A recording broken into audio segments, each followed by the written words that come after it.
Hey, what is going on, everybody? Welcome back to this week's Ask Daily episode, the weekly show where I read your guys' questions that you leave me in the comment section and do my best to answer them. Also, guys, just a heads up, I got a lot of questions last week on why I'm not showing DayZ content when I'm talking about DayZ videos. The primary reason is all my content that I record is basically stream highlights, and with DayZ, I just don't want my webcam to be overlapped on a Q&A session. So you guys are going to be seeing some PlayerUnknown Battlegrounds, some Escape from Tarkov. Sometimes I upload DayZ looting, but I think it's a little bit boring. But essentially, these videos are not about the gameplay. It's more about you guys, getting to know you guys a little bit better, and then maybe in return, you guys can learn a little bit more about me. So let's get this stuff started. First question of the week coming from bankercat. Deadly, I hate Escape from Tarkov. It looks so boring, but I could stick to DayZ and PUBG. What do you think? Well, bankercat, there's an incredibly easy answer to your question. Just don't play video games that you don't like. Next question comes from the FPS feed. Hey Dilly, I stopped playing DayZ about 2 years ago and I recently came back to it. I find myself dying frequently and never finding much loot. Have you got any tips that could help? Well, I would recommend checking out my loot guides on my YouTube channel. If you just go to my channel, like the main page in one of the playlists, you'll see it. Watch a couple of those, I'm sure it will help you out a little bit, but essentially, man, there's really nothing that you can really do. Just loot everything that you possibly can, and try to play with speed, maybe less stealth, like sitting in bushes and in trees. You're kind of visible in DayZ Standalone, more so than you were in the DayZ mod and on Arma, so it's more about speed, momentum, being quick on your feet. CQB is incredibly important in DayZ Standalone, because landing your shots with a desync can be fairly difficult to do. So I would stick to a gun like an SKS, something that's good at all around ranges, and just see what you can do with it at some military camps. Can I find an M4 at Tizzy, Machino, or Northwest Airfield? I tried so many times, but without any luck. Well, Tizzy is where you want to go to find M4s. It seems to be the highest spawn rate for those types of weapons, so definitely give it a shot. And if you're playing on servers that are private hives that don't wipe its persistency very often, you might struggle to find more rare weapons. If you play on a server, for example, like Blue Waffle, where they wipe their persistency on a frequent basis, you'll find more rare weapons because not everyone is going to be having them hoarding in their base camps. Are you happy that spring is here, and has your cat ever done anything crazy that you couldn't believe that he has done that? Well, yeah, man, the winters up in Prince Edward Island, like in eastern Canada, can be fairly long.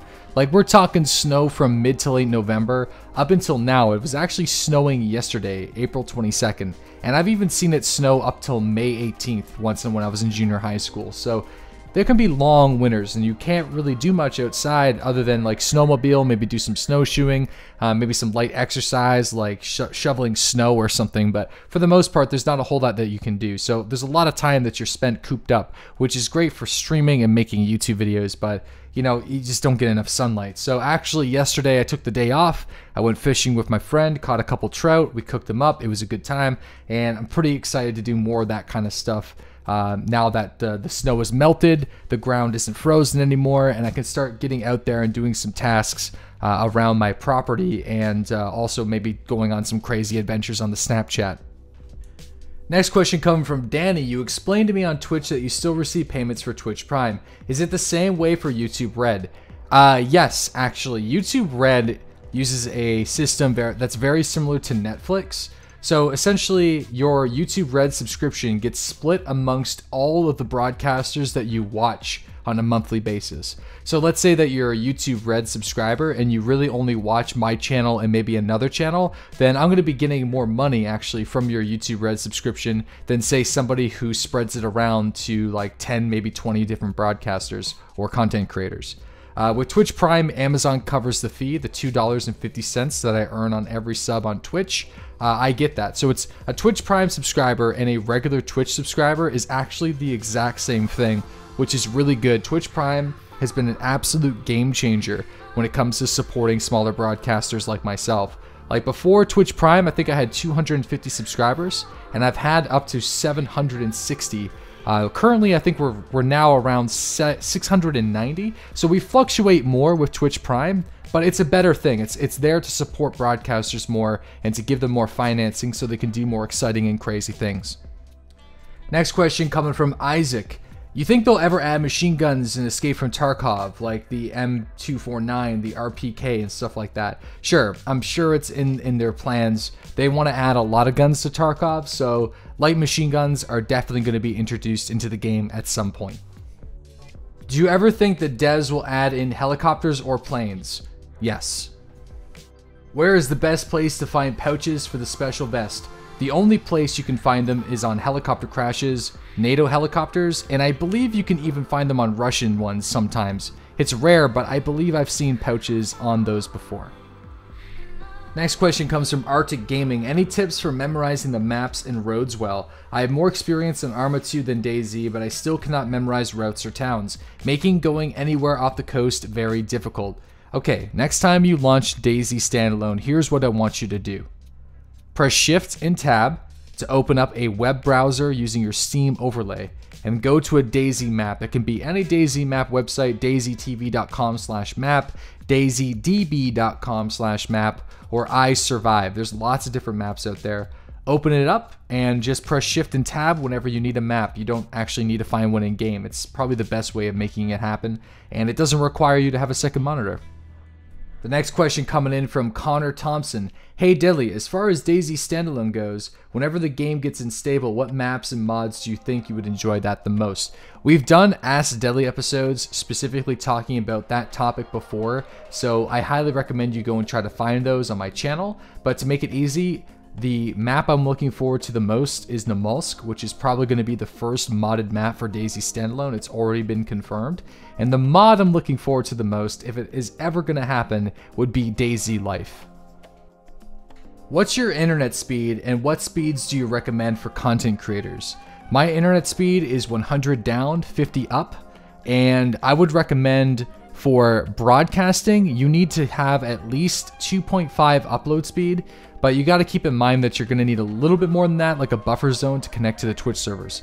So bare minimum 3 up is what I would recommend to anybody interested in getting started on Twitch. And on YouTube, it doesn't really matter what your upload speed is because you can spend all night uploading to YouTube.